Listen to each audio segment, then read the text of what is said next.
My conference paper is about Algerian immigrants, contemporary Joads. Mimi Gladstein's articles The Grapes of Wrath, Steinbeck and the Eternal Immigrants, and Immigration Issues, Steinbeck's Continuity and Relevance, draw the parallels between the Joads and immigrants experienced from different countries throughout the world. However, her scrupulously meticulous study does not illuminate Algerian immigrants, and she just refers to some Africans who died in the Algerian desert in hopes of getting to Europe. This paper will enlarge on that, specifically explaining how the archetype of the Joads is embodied in Algerian migrants. My close readings of The Grapes of Wrath, which acquainted me with the travails of the Joads, and my awareness of some Algerian immigrants' issues lead me to say that they are contemporary Joads. Let's start with the first parallel, the concept of burning. Algerian illegal immigrants are also called Harragas, Harrajas, Harragas, a Maghreb Arabic word for burners, partly because they burn too much gasoline to sail the Mediterranean Sea to reach Europe, and they burn the line of their country, and partly because they burn their identity papers to express their wrath toward their dismal situation. The Joads can be considered as such, since they burn much gasoline from near Salisaw in Oklahoma, Bakersfield, Hooverville, the Wheat Patch Government, the Peach Camp, and the Boxcar Camp. For instance, they stop at the gas pump near Paden to fill their truck. On their way, Paz says to his family, "What I'm scared of is we'll run out of money, so we can't get there at all. Here is all us eating and got to buy gas and oil. If we run out of money, I don't know what we gonna do." The word burning is used in The Grapes of Wrath to connote that the Joads drive so fast through mountains and hills to get to California. As said to Ma, "We'll burn right up if we got climbing to do." Besides, such speedy driving makes the engines of the Joads and the Wilsons burning. The roads ran parallel to the river, and it was well into the morning when the burning motors came to Needles, where the river runs swiftly among the reeds. Surprisingly, the word burning is also used as such by the Algerians, and so the Algerian illegal immigrants are burning the sea by sailing too fast. In fact, Harga or clandestine immigration has been viewed as crime according to the Algerian penal law since 2009. Article 175, Second 1, stipulates that those who get caught burning the line of their country are punished by 2 to 6 months of imprisonment and a fine from 20,000 to 60,000 Algerian dinars. Likewise, Tom Joad is on parole, and the law of Oklahoma does not allow him to leave his state. Therefore, he is a border burner in the sense that he burns the line of Oklahoma, and if he is caught, he will be sent back to jail. Despite the fact that Ma tells him that he mustn't burn the line, he sets his heart to leave with them for California, regardless of risks that he may come across. Well, I'm scared about it. Sometimes you do a crime and you don't even know. It's bad. Maybe they got crimes in California we don't even know about. Maybe you're gonna do something and it's alright, and in California it ain't alright. Be just the same if I wasn't on parole, he said. Only if I get caught, I get a bigger jolt than other folks. Now you quit worrying, he said. We got plenty to worry about without you figuring out things to worry about. I can't help it, she said. Minute you cross the line, you done a crime. Like Tom Joad, the Algerian Harragas are determined to burn the line of their state, even though they know full well that it is illegal, and thus they don't mind the sanction awaiting them. In comparison to those Algerian Haragas, Ma Joad burns her own family's treasured old letters. Before their departure, Ma opens a stationery box and takes a look at their private letters and fills them sadly with her own fingers and puts them into the setting fire.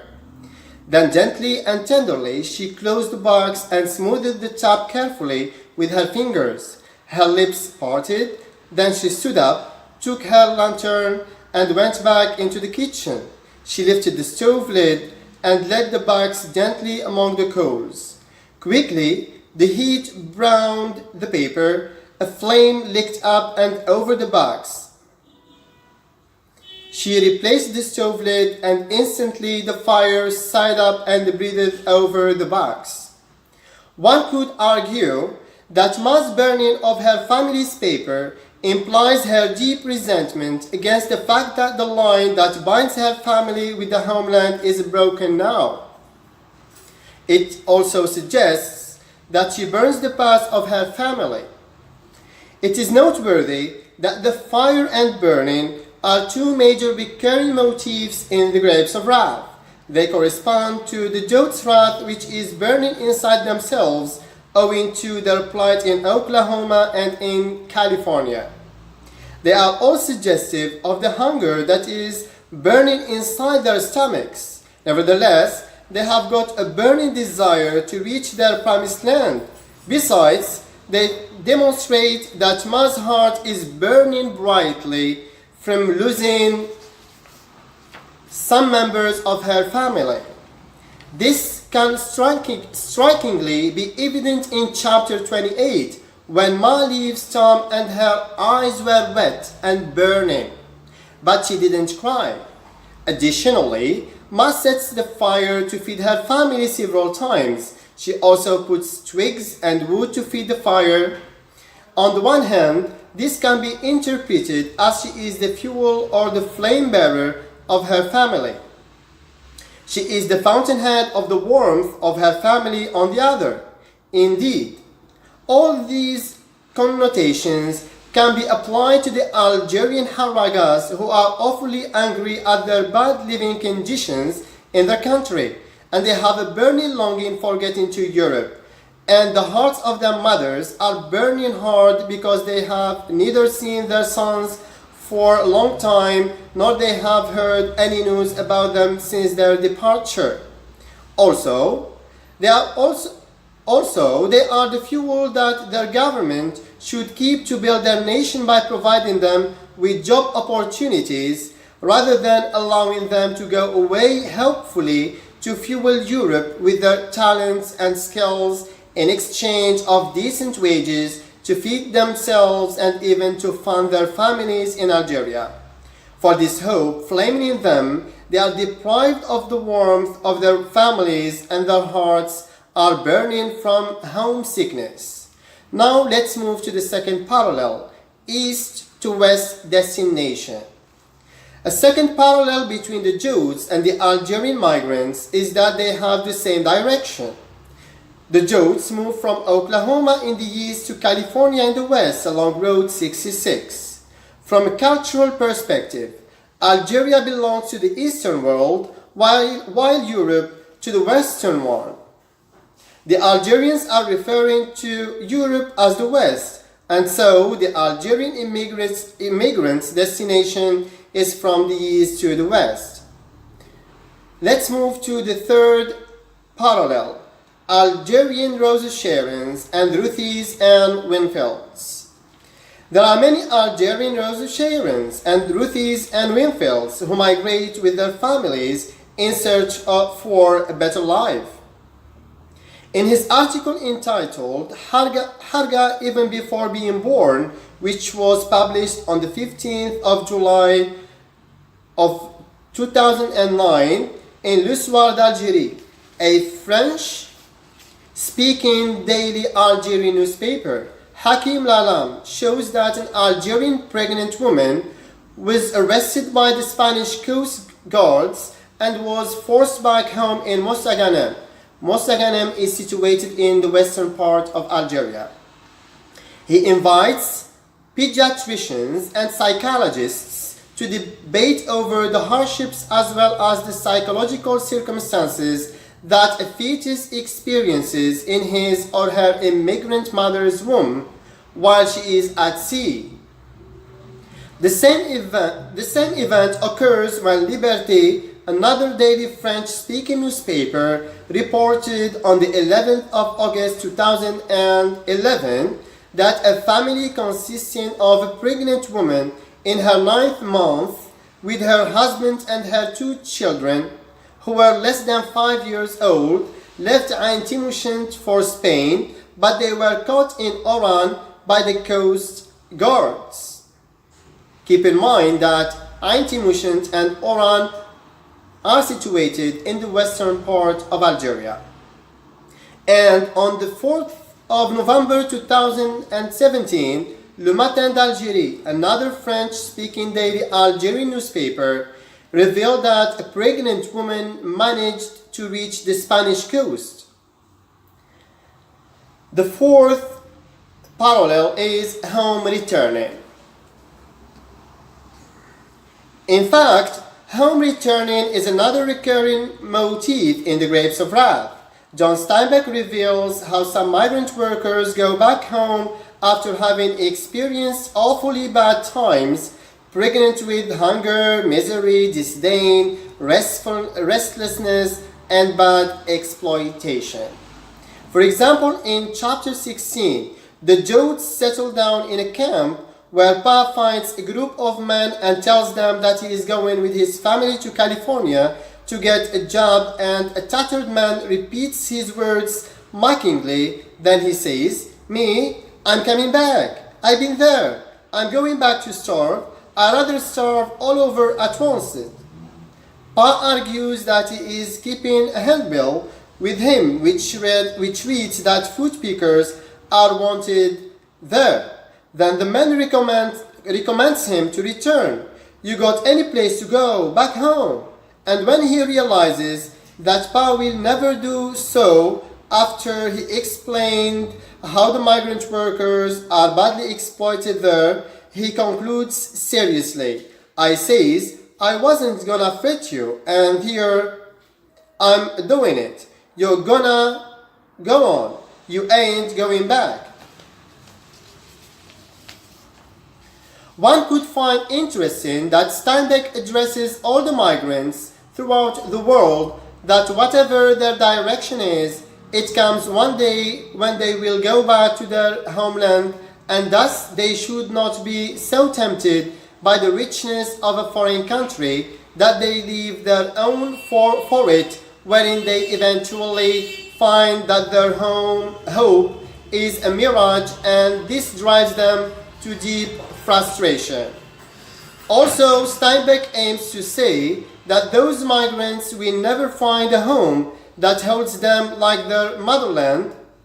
These insights have parallels with those of the renowned Algerian folk singer Abdelrahman Omran, known as Dahman al-Harrashi, who was born in 1926 and died in 1980, especially in his famous song Ya Rayah, which means "O Traveler," which he wrote in the Algerian dialect in the 1960s. In his paper entitled "The Great Dahman al-Harrashi, Mathieu Lavoie," provides us with the English version of some parts of this song, which lie at the heart of our analysis. You, the candidate for exile, how far are you willing to go? Sooner or later, you will tire and return to your source, your country. You have visited rich countries. You have wasted a lot of your time. You will never achieve anything in a foreign land. It was your destiny. Your heart is heavy. Your youth is gone, and time is wearing you down. Happy is he who lives a joy as deep as my misery. Listen to my advice.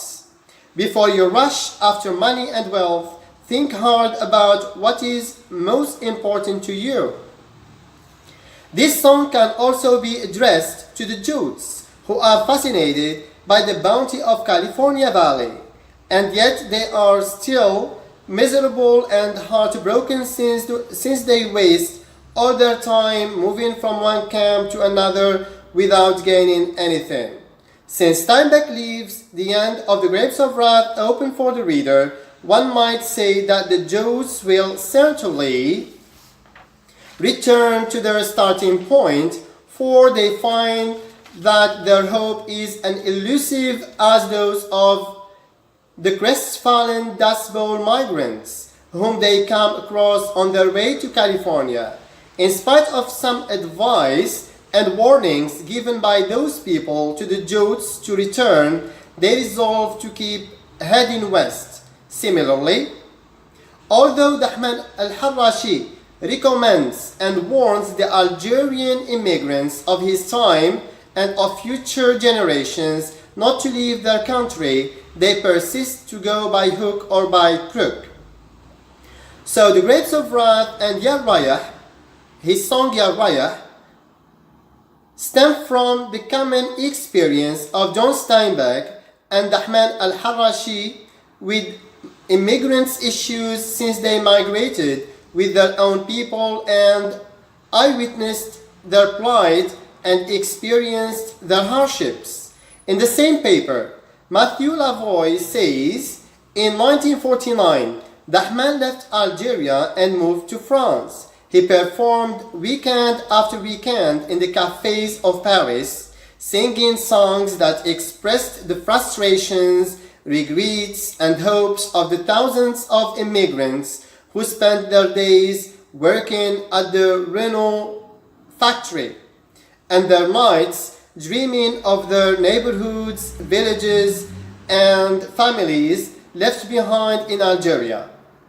Today, the ideas embodied in his song Yarrayah come true in present-day Algeria, where many migrants came back home after they experienced all sorts of sufferings in Europe, especially France, without making a good situation in either place.